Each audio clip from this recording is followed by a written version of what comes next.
The evening rush at Burger Haven, a popular fast food joint in downtown Atlanta, was in full swing. The scent of sizzling beef patties and golden fries filled the air, mingling with the sound of laughter, casual conversation, and the rhythmic hum of the soda machines. The clatter of trays, the beep of registers, and the occasional call from the kitchen added to the lively atmosphere. Families occupied booths, parents keeping an eye on their children, while groups of friends leaned in, sharing jokes over their meals. In a dimly lit corner, near the large window that looked out onto the busy street, sat an elderly man. His name was Samuel Sam Harris, a 65-year-old black man with a quiet presence. His large, weathered hands cradled a simple burger.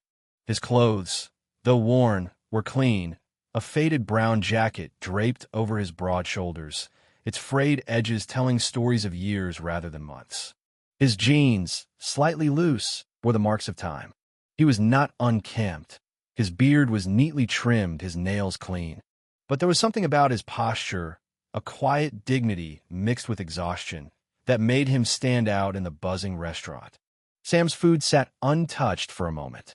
A large soda, still full, rested on his tray, condensation forming on the outside of the cup. A side of fries had begun to cool. He picked up the burger slowly, savoring its weight, before taking a small bite. His movements were deliberate, unhurried, like a man who had learned to appreciate the small things in life. Few people noticed him. Even fewer acknowledged him. But not everyone was ignoring him. Across the room, 3 teenage boys sat together, their sneakers pristine, their designer hoodies and caps practically advertising their privilege. 17-year-old Carter Reynolds sat at the center, casually leaning back, his AirPods hanging loosely around his neck. His expensive watch glinted under the restaurant's lights. To his left was Diego Martinez, a 16-year-old with a sharp wit, always ready to ride along with whatever Carter found amusing. To Carter's right was Ryan Spencer, 17, tall and lanky, with a perpetual smirk that made him seem like he was always on the verge of laughter. Initially, they had been talking about school, basketball, and an upcoming party. But their attention soon shifted toward Sam. Carter nudged Diego with his elbow, tilting his chin toward the older man. "Yo, check it out. Homeless guy special. 1 burger, no fries." Diego snorted but hesitated. "Small? Man." Ryan leaned in, smirking. "Nah, Carter's right. Dude looks like he just crawled out of a dumpster. Think he paid for that, or is he waiting for someone to leave their tray?" They chuckled, voices hushed, but loud enough for those nearby to catch the mockery laced in their words. Carter pulled out his phone, opening the camera app, and lifted it slightly, angling the lens towards Sam. Diego hesitated. "Bro, don't." Carter grinned. "Relax, just a little fun. Caption it. Hood legend spotted in the wild." Ryan stifled a laugh, unlocking his own phone. "Dude, make a TikTok. Hashtag NPC moment." Carter hovered his thumb over the record button, but paused, his smirk widening as a new idea took root. "Actually, why don't we have a little fun? I mean, come on, it's not like he's going to say anything." Ryan, already caught up in the moment, grinned. "You mean like go talk to him?" Carter flicked a crumpled dollar bill between his fingers. "Yeah, maybe he could use a little donation." Diego shifted uncomfortably, casting another glance at Sam.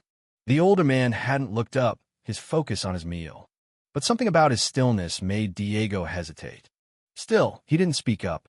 He never did when Carter got like this. Carter stood first, Ryan immediately following. After a brief moment, Diego sighed and got up too. As they crossed the room, a few people glanced up from their meals but paid them little mind. Teenagers messing around wasn't unusual. Carter stopped across from Sam's table, flipping the dollar bill onto the tray with a casual flick of his wrist. "Here you go, old man. That should help you out a little." Ryan stifled a laugh, angling his phone to capture the moment. Sam didn't react. Carter feignait surprise. "What? No, thank you." He tapped the bill. "Small, dude. We're just trying to help." Still, no reaction. The silence stretched longer than expected.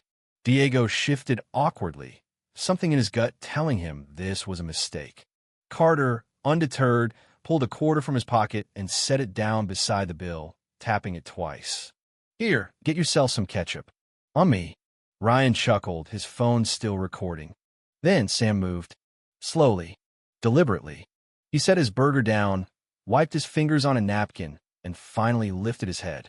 His eyes, dark and piercing, locked onto Carter's. The smirk on the teenager's face faltered. The air around the table grew heavy, as if the entire restaurant had suddenly gone quiet. A deep voice cut through the noise. "You boys might want to think about what you're doing." The three teenagers froze. Turning, they found themselves face to face with Jonathan Hayes, a broad-shouldered man in his early 40s, standing just a few feet away. His eyes were sharp, unwavering, and he wasn't smiling. Carter stiffened, his smirk fading slightly. "Excuse me, who the hell are you?" He tilted his head, trying to reassert his arrogance. "Dude, we were just messing around. No harm, no foul, right?" Jonathan didn't blink. "Messing around?" His voice was low, steady, deliberate, the kind that didn't need to be raised to command attention. "That what you call it?" He took a slow step forward. The weight of his presence alone made Carter instinctively step back. Ryan, still gripping his phone, cleared his throat. "Look, man, we're just joking. It's not a big deal." Jonathan let out a slow breath. "You think this is funny?" His gaze flicked toward the untouched dollar bill and quarter before returning to the teenagers. "You boys ever think about who you're disrespecting before you open your mouths?" Silence. Carter, for once, had nothing to say. Diego swallowed hard. Ryan shifted uneasily. And then Sam spoke. His voice was calm, but laced with something heavier, something worn. "Let me ask you boys something." His gaze swept over them before stopping on Carter. "How many nights you ever gone to bed hungry?" Carter blinked. "What?" Sam didn't repeat himself. He simply stared, waiting. Carter hesitated, then scoffed. "I don't know, man. None." Sam nodded slowly. "I figured as much." He leaned back slightly. "Ever had to choose between keeping the lights on or putting food on the table?" None of them answered. Sam exhaled through his nose. "You kids walk in here with full stomachs, clean clothes, phones that cost more than my first car, and you look at me like I'm less than you. But you don't know a damn thing about me." Carter swallowed hard.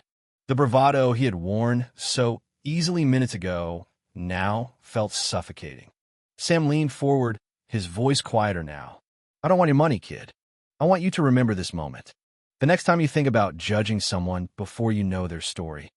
And for the first time that night, Carter, Diego, and Ryan truly listened.